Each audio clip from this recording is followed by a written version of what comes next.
আ- আর কয়েকদিনের মধ্যেই চলে আসছে আমাদের মাধ্যমিক 2025 পরীক্ষা। তো তোমাদের প্রিপারেশন নিশ্চয়ই কমপ্লিট। তবুও যদি এখনও কারো প্রিপারেশন কমপ্লিট না হয়ে থাকে, তাহলে অঙ্কের ক্ষেত্রে তোমরা আজকে আমি খুবই কম সাজেশান এনেছি, যে সাজেশান পড়ে তোমরা মোটামুটি ভালো রেজাল্ট করতে পারবে।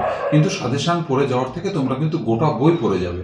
যাদের এখনও ভালো মতো প্রিপারেশন হয়নি, তাদের জন্য আমার এই ছোটো সাজেশন। তোমরা বই বের করো, বই থেকে আমি একটা একটা করে পেজ বের করবো, পেজ হয়ে তোমাদের সাজেশন বলবো। আচ্ছা, যেহেতু এটা শুধুমাত্র খুবই ইম্পর্ট্যান্ট জিনিসগুলোকে নিয়ে, যেগুলো খুবই ইম্পর্ট্যান্ট, আসার চান্স খুবই বেশি, তাই আমি খুবই কম দাগাবো। কিন্তু তোমাদের শুধু এইটুকু করলে পারে কিন্তু হবে না। যেমন 1.1 চ্যাপ্টারে তুমি 3 নম্বর, 4-1 নম্বর, এই দুটো খুব ভালো করে করবে। আচ্ছা, খুবই ইম্পর্ট্যান্টের তালিকায় আমি 1.2 চ্যাপ্টারটা আমি রাখছি না। 1.2 চ্যাপ্টারের অঙ্ক আগেরবার চলে এসেছে, এবারও আসতে পারে, কিন্তু সেই সম্ভাবনাটা কম। এবার 1.3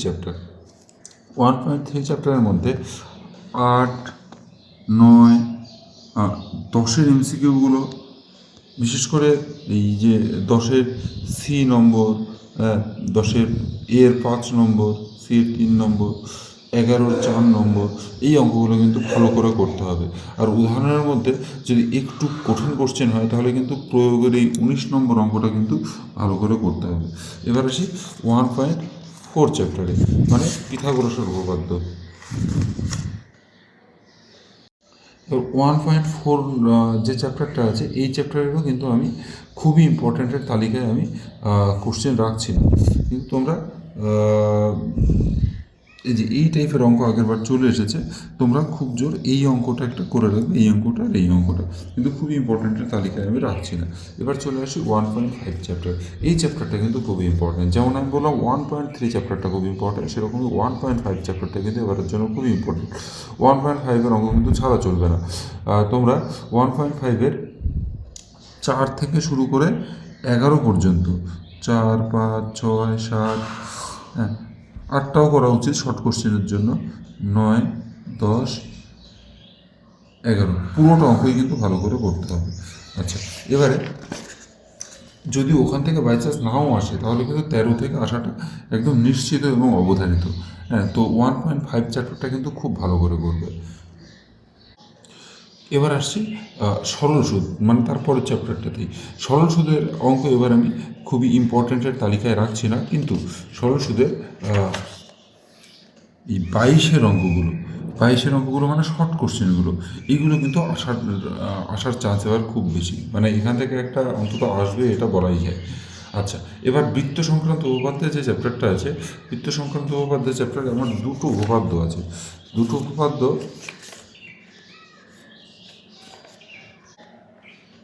এই যে উপপাদ্য 32, 59 পেজের যেটা এইটা, আর তার পরের পেজে একটা উপপাদ্য আছে, উপপাদ্য 33, পেজ 60। এই দুটো উপপাদ্যর মধ্যে একটা আসার চান্স কিন্তু খুব বেশি। উপপাদ্য আমি খুব বেশি দেবো না, আমি 5টার মতো উপপাদ্য দেবো। এই 5টা করলে পারি, কিন্তু তোমরা আশা করি মাধ্যমিকে এবার পাবেই। এবার আয়তঘন চ্যাপ্টারটার অঙ্ক আমি খুবই ইম্পর্ট্যান্টের তালিকায় এবার রাখছি না, কিন্তু তবুও 2-3টা অঙ্ক একটু করে রাখবে।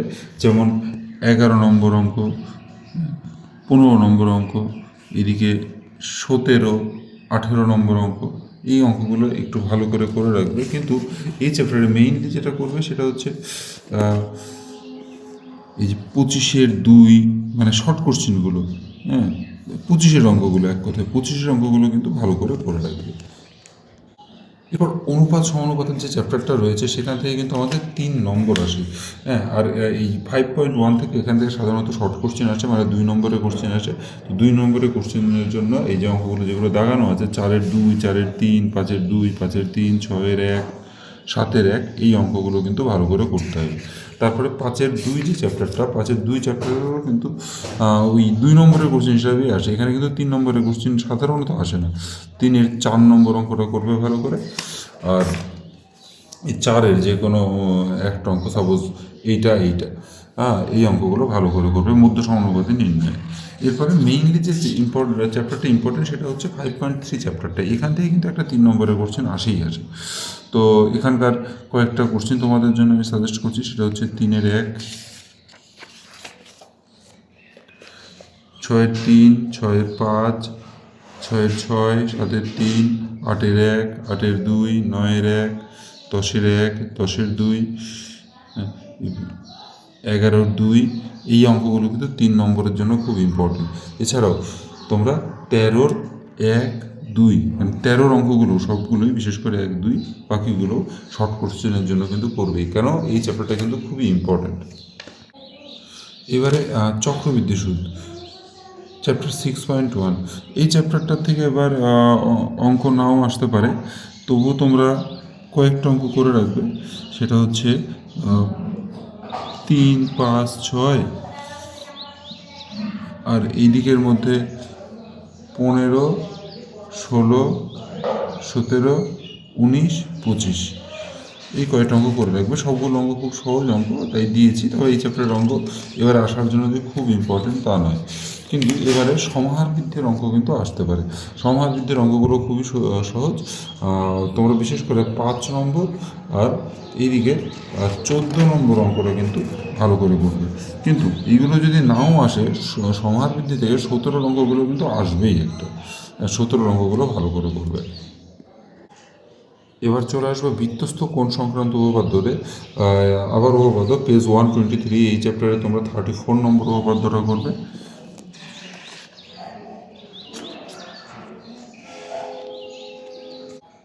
আর এই 37 নম্বর উপপাদ্যটা ছোট্ট একটা উপপাদ্য, অর্ধবৃত্তস্থ কোণ সমকোণ, এই উপপাদ্যটাও কিন্তু ভালো করে করবে।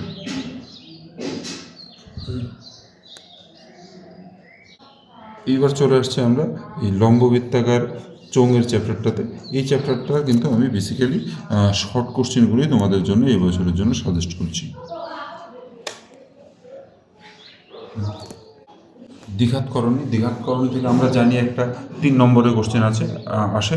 ওটা বেসিক্যালি 9.3 চ্যাপ্টার থেকে আসে, কিন্তু 9.2 চ্যাপ্টারের ওই 3-এর F নম্বর অঙ্কটাও শর্ট কোশ্চেনের জন্য করে রাখবে, অনুবন্ধীকরণী আর কোন নিরসক উৎপাদকের অঙ্কটা।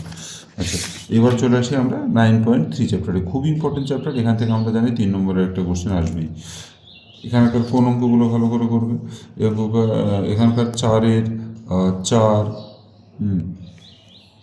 6-এর 1, 6-এর 3, 6-এর 2, 7-এর 3, 8, 9, 11-র 1, 2, 5, এই অঙ্কগুলো কিন্তু তোমরা ভালো করে করবে। এইবারে চলে আসবো আমরা সম্পাদ্যতে ত্রিভুজের অন্তর্বৃত্ত পরিবৃত্ত অঙ্কন। তোমরা সবাই জানো আগের বার এসেছে পরিবৃত্ত, তো অন্তর্বৃত্ত আসার চান্স বেশি, কিন্তু আমি তোমাদের সাজেশনের জন্য পরিবৃত্তটাই ভালো করে করার জন্য সাজেস্ট করব। পরিবৃত্তটা অবশ্যই ভালো করে করবে, যদিও সব জায়গায় বলা হচ্ছে অন্তর্বৃত্তটা করার কথা, পরিবৃত্তটা কিন্তু খুব ভালো করে করবে, এরকম নয় পরিবৃত্ত আসবেই না। এরপরে চলে আসবো আমরা গোলক চ্যাপ্টারটাতে। গোলক চ্যাপ্টারের মধ্যে 8, 12, 13, 14 এই অঙ্কগুলো ভালো করে করবে। আর শর্ট কোশ্চেনের মধ্যে 16, 4, 1, 5 এই অঙ্কগুলো কিন্তু ভালো করে করবে। এবার আসবো আমরা ভেদ চ্যাপ্টারে। ভেদ চ্যাপ্টার আমরা জানি খুবই ইম্পর্ট্যান্ট একটা চ্যাপ্টার, এখান থেকে 3 নম্বরের একটা কোশ্চেন থাকবেই। তো ভেদ চ্যাপ্টার থেকে আমি যে অঙ্কগুলো সাজেস্ট করছি, 3-এর 3, 5-এরগুলো, 6-এর 1, 2, 7-এরগুলো, 8 নম্বর, 10, 11, আর শর্ট কোশ্চেনের জন্য 17-এরগুলো, 17-এর একটা নয় 17 সবগুলো। আচ্ছা, তো ভেদ চ্যাপ্টার থেকে যেগুলো দেখালাম সেগুলোর মধ্যে কিন্তু একটা থাকবে। এবার আসবো আমাদের সব থেকে ইম্পর্ট্যান্ট চ্যাপ্টার পাটিগণিতে, সেটা হচ্ছে অংশীদারি কারবার। অংশীদারি কারবার থেকে একটা কিন্তু এবার বড় কোশ্চেন আসবে। বড় কোশ্চেন মানে 5 নম্বরের কোশ্চেন। তো এখান থেকে আমি বলবো সাজেশন না হিসাবে না করে পুরোটাই করার কথা, কিন্তু যাদের এখনও একদমই হয়নি তাদের জন্য কিছু সাজেশন, সেটা হচ্ছে 2 নম্বর, 3 নম্বর, 9, 10, 11, 12 এই অঙ্কগুলো কিন্তু খুবই ভালো করে করতেই হবে। এখান থেকে কিন্তু অঙ্ক আসবেই, আমি বলবো এই চ্যাপ্টারের পুরোটা চ্যাপ্টারের অঙ্কই করো। আচ্ছা, আর 17-এর অঙ্কগুলো শর্ট কোশ্চেনের জন্য, যদি বাই চান্স বড় অঙ্ক না আসবেই, যদি বাই চান্স বড় অঙ্ক নাও আসে তাহলে কিন্তু 17 থেকে তুমি কমন পাবেই, 1, 2, 3, 4। এবার আসি আমরা বৃত্তের স্পর্শক সংক্রান্ত উপপাদ্য চ্যাপ্টারটিতে। এখানে 42 নম্বর যে উপপাদ্যটা সেটা তোমরা ভালো করে করবে, 215 পেজ। তাছাড়াও এই যে এখানে যে একটা প্রয়োগ রয়েছে, মানে 216 পেজের প্রয়োগ 14, এই প্রয়োগটা কিন্তু খুব ইম্পর্ট্যান্ট একটা প্রয়োগ। আশা করি এই উপপাদ্য বা এই প্রয়োগের মধ্যে একটা তোমরা কমন পেতে পারো। এবার আসবো আমরা লম্ববৃত্তাকার শঙ্কু চ্যাপ্টারটাতে। লম্ববৃত্তাকার শঙ্কুর জন্য তোমরা স্পেশালি যেগুলো করবে সেগুলো হচ্ছে এই 8 নম্বর, 10 নম্বর, 11 নম্বর, 12 নম্বর অঙ্কটা। লম্ববৃত্তাকার শঙ্কু মানে এটা কত পেজ? এটা 227 পেজ। লম্ববৃত্তাকার শঙ্কু চ্যাপ্টারটার 14 অঙ্কগুলো, বিশেষ করে 14, 3, 4 এগুলো কিন্তু খুব ইম্পর্ট্যান্ট। আচ্ছা, এবার চলে আসবো সম্পাদ্য বৃত্তের স্পর্শক অঙ্কন করা। বৃত্তের স্পর্শক অঙ্কন করার মধ্যে এইটাই কিন্তু করতে হবে যে বৃত্তের ওপর একটা বিন্দুতে স্পর্শক, এই সম্পাদ্যটা তোমাদের করতে হবে। সম্পাদ্য যেহেতু 5 নম্বর থাকে আর খুবই সহজ জিনিস, তাই এইখানে সাজেস্টিভ না করাই ভালো।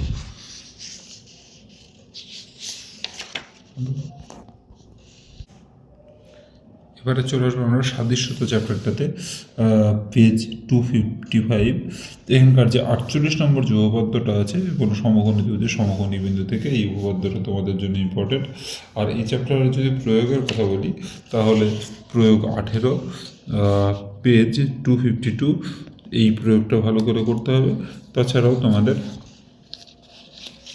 প্রয়োগ 6, পেজ 242, এই প্রয়োগটাও কিন্তু তোমাদের ভালো করে করতে হবে। যদিও প্রয়োগ তো এইভাবে কমন আসে না, কিন্তু এই চ্যাপ্টারের এই প্রয়োগগুলো যথেষ্ট ইম্পর্ট্যান্ট। এবার চলে আসবো আমরা বিবিধ ঘনবস্তু চ্যাপ্টারটাতে। এখান থেকে আগেরবারও একটা কোশ্চেন এসেছিল।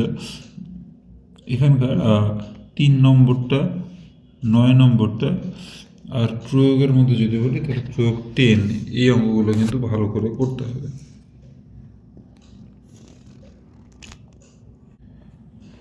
এছাড়াও এই চ্যাপ্টারের এই যে 13 নম্বর অঙ্কটা, 16 নম্বর অঙ্কটা আর ব্যাস, আমি এই কটা অঙ্ক এই চ্যাপ্টারের জন্য সাজেস্ট করছি। এবার চলে আসবো আমরা ত্রিকোণমিতির কোণ পরিমাপের ধারণা, এই চ্যাপ্টারটাতে, চ্যাপ্টার 20। এখানকার 8 নম্বর অঙ্ক, সেম অঙ্ক আছে উদাহরণের প্রয়োগ যেটা 11 নম্বরটা। হ্যাঁ, এই অঙ্কটা খুব ইম্পর্ট্যান্ট। আর এগুলো যদি নাও আসে, এগুলো আসার চান্স খুব বেশি, যদি নাও আসে তাহলে 15 শর্ট কোশ্চেনগুলো কিন্তু করতে হবে। বিশেষ করে এই যে 15-1 নম্বরটা কোশ্চেন কিন্তু খুবই ইম্পর্ট্যান্ট একটা কোশ্চেন। এবার আবার সম্পাদ্য মধ্য সমানুপাতি নির্ণয়। আমরা এবার বলতে পারি মধ্য সমানুপাতি নির্ণয় আসবেই, মোটামুটি প্রায় কনফার্ম তোমরা থাকো। মধ্য সমানুপাতি নির্ণয় মানে কোনগুলো? এই √21 মান নির্ণয়, √24 মান নির্ণয়, √26 মান নির্ণয়, √31 মান নির্ণয়, এই অঙ্কগুলোর কথা আমি বলছি। সবগুলো তো একই টাইপের, সে যে মানই দিক না কেন, এটা কিন্তু ভালো করে প্র্যাকটিস করবে। এবারে পিথাগোরাসের উপপাদ্য চ্যাপ্টারটা। পিথাগোরাসের উপপাদ্য মানে উপপাদ্য 49 উইথ স্টেটমেন্ট সহ, মানে স্টেটমেন্ট লাল কালিটা, আর পিথাগোরাসের বিপরীত উপপাদ্যটা। এই দুটো উপপাদ্য কিন্তু এবারের জন্য খুবই ইম্পর্টেন্ট উপপাদ্য। মানে প্রথম চ্যাপ্টারের দুটো আর এই চ্যাপ্টারের এই দুটো, এই চারটার মধ্যে একটা আসার সম্ভাবনা কিন্তু খুবই বেশি। আমার তো মনে হয় এই চারটার মধ্যে একটা আসবেই। আর এই চ্যাপ্টারের মানে পিথাগোরাস উপপাদ্যের প্রয়োগের কথা যদি বলি, তাহলে প্রয়োগের মধ্যে এই যে প্রয়োগ 9টা, এটা কিন্তু খুব ইম্পর্ট্যান্ট। এটা শুধু উপপাদ্য হিসাবে না, এখানে কিন্তু 2 নম্বরের অঙ্কও থাকে, তো এই প্রুফটা তোমরা কিন্তু দেখবে ভালো করে। এবার আসবে ত্রিকোণমিতিতে। আর ত্রিকোণমিতির 3 নম্বরের যে অঙ্কগুলো থাকে সেখানে কিন্তু 5 অঙ্ক থেকে একটা অঙ্ক থাকবেই, মানে মান নির্ণয়ের। sin 30 cos 30 এই মানগুলো দিয়ে যে অঙ্কগুলো থাকে, 5 থেকে একটা থাকবেই, সে 5 বা 6 হোক, মানে এই টাইপের একটা অঙ্ক থাকবেই। এই চ্যাপ্টারটা এবারের জন্য খুবই ইম্পর্টেন্ট। দুটো করতে হয়, এটা কিন্তু আবারও বলছি, একটা কিন্তু থাকবেই। হ্যাঁ, 11 নম্বরটাও ভালোভাবে করবে। এবার চলে আসছি 23.2 চ্যাপ্টারটা। অ্যাকচুয়ালি সাজেশন তো তাদের জন্য যাদের খুব ভালোভাবে এখনও সিলেবাসটা হয়নি, তো তাদের জন্য এই চ্যাপ্টারটা একটু কঠিন লাগতে পারে, তাই এই চ্যাপ্টারের জন্য তাদেরকে আমি খুব বেশিভাবে সাজেস্ট করবো না। তবুও জাস্ট কয়েকটা অঙ্ক যে কটা না করলেই না, সেটা হচ্ছে 1-3, হ্যাঁ, তারপরে 3-এর 10, 12, 14, প্রয়োগের মধ্যে যদি আসি আমরা, তাহলে প্রয়োগের 42, 40 এই অঙ্কগুলো করবে। তবু এই চ্যাপ্টারটা আমি যাদের একদমই প্রিপারেশন ভালো নেই তাদের আমি সাজেস্ট করছি না। আর পরের পেজের মধ্যে এই 6-এর 4, 7, 8 এগুলো করবে। আর ওগুলো পারলে করবে। আর 10-এর অঙ্কগুলো কিন্তু অবশ্যই করবে। 10-এর 1, 3 মানে 10 থেকে একটা আসবেই এবার আশা করি। ওইগুলো থেকে নাও আসতে পারে, না আসার সম্ভাবনাই বেশি, কিন্তু 10 থেকে মোটামুটি আসার চান্স খুবই বেশি। এবার আসবে ত্রিকোণমিতির 3 নম্বরের লাস্ট চ্যাপ্টারটাতে, পুরোক্ষণ চ্যাপ্টারটার নাম। এবার পুরোক্ষণের তোমরা 4 থেকে শুরু করে 9 পর্যন্ত এই কটা অঙ্ক ভালো করে করবে, আর অবশ্যই 13গুলো ভালো করে করবে। এখান থেকে যে কটা অঙ্ক বললাম, হ্যাঁ, বা এই যে 3-এর 2 নম্বর, মানে 3 থেকে শুরু করে 9 পর্যন্ত এগুলো প্রতিটা অঙ্ক ভালো করে করবে। আর এদিকে 13 নম্বরে এখান থেকে কিন্তু একটা অবশ্যই কমন পাবে। এবার চলে আসবো আমরা height and distance. Height and distance চ্যাপ্টারটাতে হাইট অ্যান্ড ডিস্টেন্সের তোমার থেকে আমরা জানি 5 নম্বরের কোশ্চেন থাকে। তো 5 নম্বরের কোশ্চেনের মধ্যে আমি সাজেস্ট করব 4 নম্বরের অঙ্কটা করতে, তারপরে 8 করতে, তারপরে করব 9, 11, 12, 13, 14, 15, 16, 17, 23। এবার এই চ্যাপ্টারতে একটু বেশি অঙ্ক দিলাম, তার কারণ এই চ্যাপ্টারটা খুবই ইম্পর্ট্যান্ট একটা চ্যাপ্টার এবং এখান থেকে একটা ভালো নম্বর ক্যারি করা যায় তার জন্য। এবার চলে আসবো আমরা রাশিবিজ্ঞানে। রাশিবিজ্ঞানের প্রথম চ্যাপ্টার হচ্ছে গড়। গড়ের থেকে একটা অঙ্ক থাকার সম্ভাবনা এবার খুব বেশি। গড়ের মধ্যে 3, 4, 5, 8-এর 2, 10, 12 এই অঙ্কগুলো আমরা ভালোভাবে করবে। আমরা জানি যে রাশিবিজ্ঞান থেকে মোট 3টা চ্যাপ্টার আছে, 4টা চ্যাপ্টার আছে, গড়, মধ্যমা, অজাইব, সংখ্যাগুরুমান। 4টার মধ্যে যে কোনো 3টা চ্যাপ্টার থেকে অঙ্ক আসে, তার থেকে 2টো অঙ্ক করতে হয়। তো এবার অজাইব কিন্তু আসার চান্স যথেষ্টই রয়েছে। গড়ের অঙ্কগুলো দেখালাম। আচ্ছা, এরপর দেখাবো মধ্যমাটা। গড়ের অঙ্ক একটু বেশি আছে, কিন্তু মধ্যমার অঙ্ক কিন্তু খুব কম থাকে। মধ্যমা মানে এই 26.2 চ্যাপ্টারটা, এখানকার 8 থেকে শুরু করে 13 নম্বর পর্যন্ত কিন্তু প্রতিটা অঙ্ক ভালোভাবে করবে। আচ্ছা, এবার আসি অজাইবের অঙ্কে। অজাইবটা খুবই সহজ, 2টা টাইপের, 2টো করে নিতে হবে তাহলেই হচ্ছে। তারপরে অন্তত 2 আর 3 এই 2টো অঙ্ক করে নেবে, তাহলে কিন্তু অজাইবের অঙ্ক তোমরা সবই করতে পারবে। আচ্ছা, এবার চলে আসবো লাস্ট চ্যাপ্টারে, সংখ্যাগুরু মান। সংখ্যাগুরু মান থেকে এবার আমার তো মনে হয় ওই 3টা থেকেই আসবে, অজাইব, গড়, মধ্যমা। তবুও হাতের পাঁচের জন্য এখানকার এই 5, 6 তো চলে আসছে, 7, 8, হ্যাঁ, এই 3টা অঙ্ক করবে। কিন্তু এখানকার মেইনলি যেটা করবে সেটা হচ্ছে 10-এর অঙ্কগুলো। 10-এর অঙ্ক থেকে কিন্তু একটা মোটামুটি তোমরা শিওর শট ধরেই নিতে পারো। বিশেষ করে 10-এর 3, 4 এই অঙ্কগুলো কিন্তু ইম্পর্টেন্ট। তো হয়নি।